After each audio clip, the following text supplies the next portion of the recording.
Hello friends.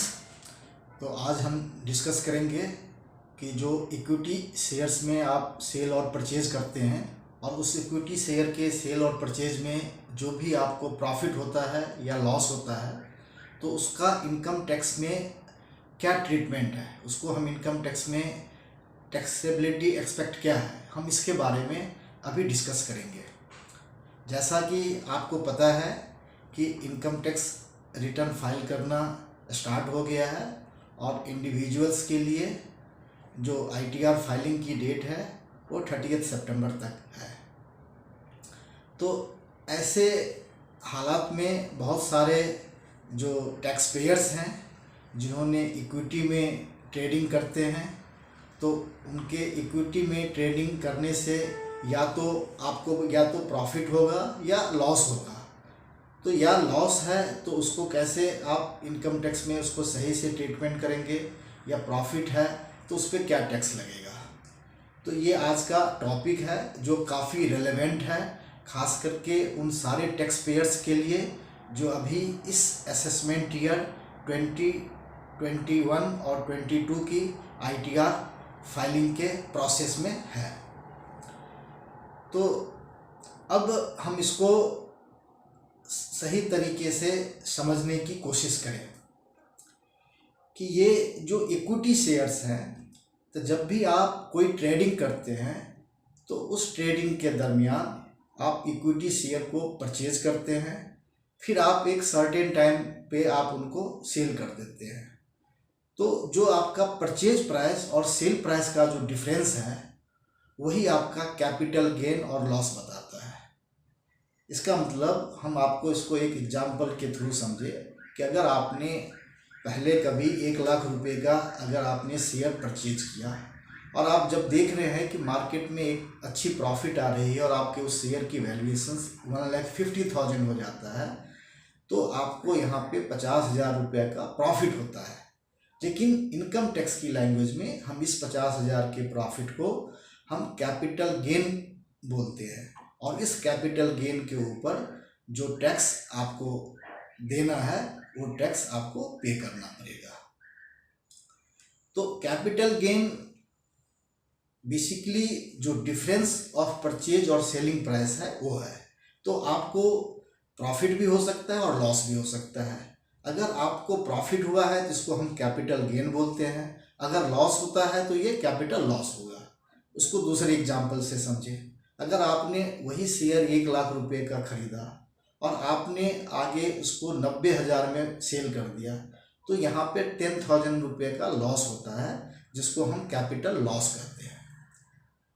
अब हम आगे बढ़ते हैं। अब हमने सुना होगा कि कैपिटल गेन 2 तरह के होते हैं। एक को हम बोलते हैं लॉन्ग टर्म कैपिटल गेन जिनको हम LTCG बोलते हैं, और दूसरे को बोलते हैं शॉर्ट टर्म कैपिटल गेन जिनको हम STCG बोलते हैं।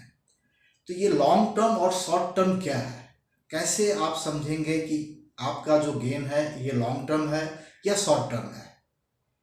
इसको आसान शब्दों में हम ऐसे समझ सकते हैं कि होल्डिंग पीरियड के हिसाब से। होल्डिंग पीरियड का मतलब है कि अगर आपने कोई शेयर परचेज किया और आपने उस शेयर को होल्ड किया और होल्ड करने के बाद आप उस शेयर को सेल करते हो तो उस सेल के दरमियान जो भी प्रॉफिट या लॉस होता है वो आपका कैपिटल गेन और लॉस होता है। ये तो आप समझ चुके हैं।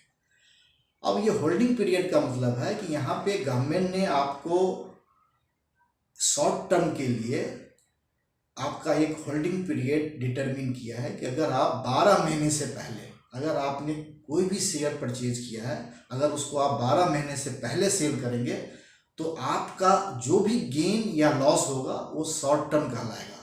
अगर प्रॉफिट है तो शॉर्ट टर्म गेन कहलाएगा, अगर लॉस है तो शॉर्ट टर्म लॉस कहलाएगा। लेकिन अगर आपने वही शेयर परचेज किया और उसको आप 12 महीने होल्ड करने के बाद सेल करते हैं, इसका मतलब आप 2 साल में सेल करते हैं, 3 साल में सेल करते हैं, तो उस पर जो भी गेन और लॉस होगा उसको हम लॉन्ग टर्म कैपिटल गेन और लॉस कहते हैं।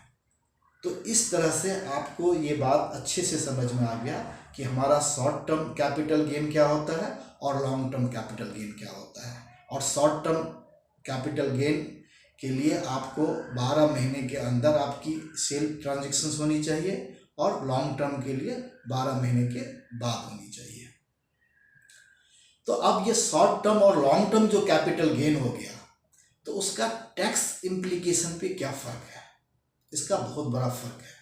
फ़र्क ये है कि लॉन्ग टर्म और शॉर्ट टर्म के लिए गवर्नमेंट ने अलग अलग टैक्स रेट नोटिफाई किया है। अब वो नोटिफाइड रेट क्या है? अगर आपको इक्विटी के से शॉर्ट टर्म अगर कोई गेन होता है तो उस पर जो टैक्स है वो फ्लैट 15% है, चाहे आप किसी भी स्लैब में फॉल करते हैं, नो मैटर। लेकिन अगर आपका वही लॉन्ग टर्म गेन होता है तो आपको जो टैक्स रेट अप्लीकेबल होगा वो 10% होगा, और ये जो 10% होगा विदाउट इंडेक्सेशन होगा, यानी आप कोई भी इंडेक्सेशन का बेनिफिट नहीं ले सकते। तो ये शॉर्ट टर्म और लॉन्ग टर्म का जो बेसिक रेफरेंस है वो रेफरेंस एक तो पीरियड ऑफ होल्डिंग से आप कंसीडर कर सकते हैं, दूसरा उसका टैक्स रेट से मतलब है।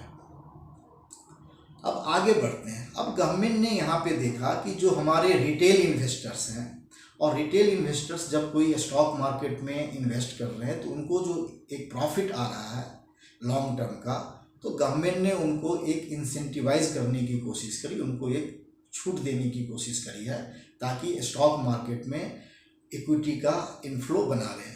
तो इसके लिए गवर्नमेंट ने रिटेल इन्वेस्टर्स को 1 लाख रुपए तक का लॉन्ग टर्म कैपिटल गेन को छूट दे दिया है, जो कि सेक्शन 1038 में आपको अवेलेबल होगा।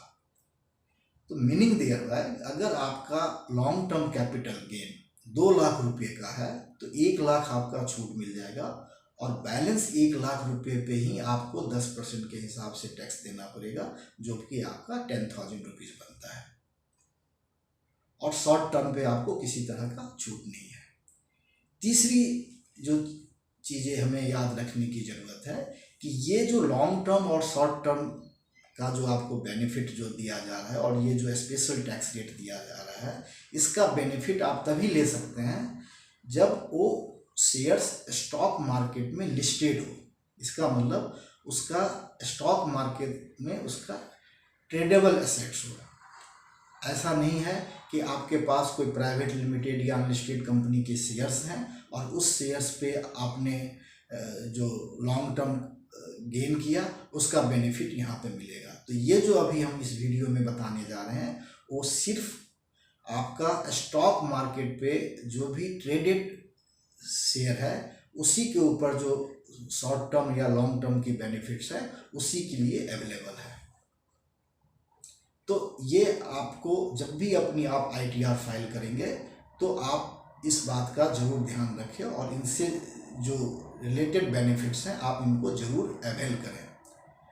और तीसरी चीज़ें कह रहे हैं कि अभी जो आपकी इनकम टैक्स की रिटर्न फाइल होती है तो लॉन्ग टर्म जो गेन है उसको आपको डिटेल में बताना पड़ेगा कि आपकी कौन सी शेयर्स पे आपका लॉन्ग टर्म है। इसका मतलब उस शेयर्स का स्क्रिप्ट नेम क्या है, उस शेयर्स की परचेज क्वांटिटी क्या है, उस शेयर को आपने किस डेट को परचेज करी, उस शेयर को आपने किस डेट को सेल करी है, उसका सेल प्राइस क्या था। ये सारी इंफॉर्मेशंस आपको अपनी ITR में देनी होगी, तभी वो आपका correctly long term capital gain आपका वर्कआउट हो पाएगा और आपको उससे रिलेटेड बेनिफिट मिल जाएगा। और आपको सबसे इम्पोर्टेंट जो आपको बताने जा रहा हूँ कि अगर किसी इंडिविजुअल को मान लो किसी भी तरह की इनकम नहीं है, और जैसा कि आप सब जानते हैं कि 2.5 लाख रुपया हमारी एक बेसिक एग्जम्पशंस लिमिट है जिस पे कोई टैक्स नहीं लगता। तो हम मान लेते हैं कि कोई इंडिविजुअल्स हैं जिन्होंने शेयर्स की ट्रेडिंग करी और उनका 2.5 लाख रुपया लॉन्ग टर्म कैपिटल गेन होता है या शॉर्ट टर्म कैपिटल गेन होता है, तो आपको टैक्स 0 बनता है। तो ये वीडियो आपके लिए बहुत ही महत्वपूर्ण है, जो आपके नॉलेज को इनरिच करने के साथ साथ आपको अपनी ITR जो अभी फाइल करेंगे असेसमेंट ईयर 21-22 की, उसमें भी ये काफ़ी हेल्पफुल होगा। और मुझे लगता है ये वीडियो आप सभी को काफ़ी पसंद आया हो, तो आप इस वीडियो को हमारे चैनल्स को ज़रूर सब्सक्राइब करें, इनको लाइक करें, और अगर आपको इससे रिलेटेड किसी भी तरह का कोई क्वेश्चंस हैं तो हमारे कमेंट बॉक्स में आकर के अपने क्वेश्चंस को भी लिखें, और ताकि हम आपके क्वेश्चंस का भी सही से जवाब दे सकें। Thank you very much.